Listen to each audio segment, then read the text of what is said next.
Dans les années 60, au lendemain des indépendances, la culture guinéenne était au rang des moyens d'expression de l'honneur et du désir de liberté du peuple de Guinée.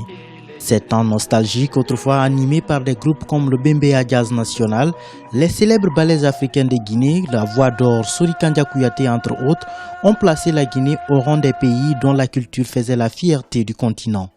Malgré les mutations intervenues ces dernières années, les acteurs culturels veulent désormais plus de considération. Les radios font passer la musique en boucle, les télés font passer les trucs en boucle, les boîtes de nuit font passer les musiques en boucle.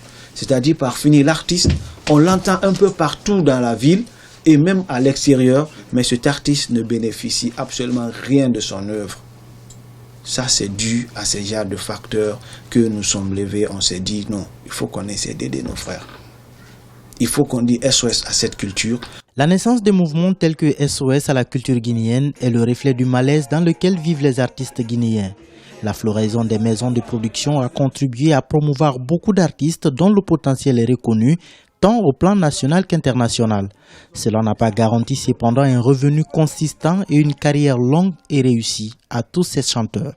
L'Afrique a de plus en plus de grosses vedettes actuellement sur le parade international, mais la Guinée en a très peu, pour ne pas dire qu'il n'y en a pas. Et c'est dû au délaissement des autorités. Les responsabilités sont partagées à tous les niveaux.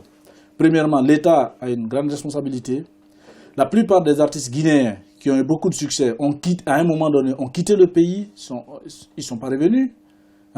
Et aussi, les opérateurs culturels qui étaient restés sur place n'étaient pas des professionnels de la matière.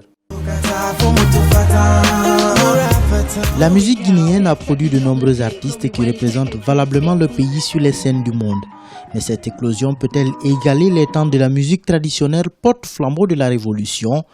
Même si les réalités ne sont plus les mêmes, les difficultés ont-elles aussi évolué entre-temps? Les revenus des artistes, la promotion d'une carrière et la compétitivité avec les autres chanteurs du monde demeurent un défi permanent à relever par les acteurs de l'industrie culturelle.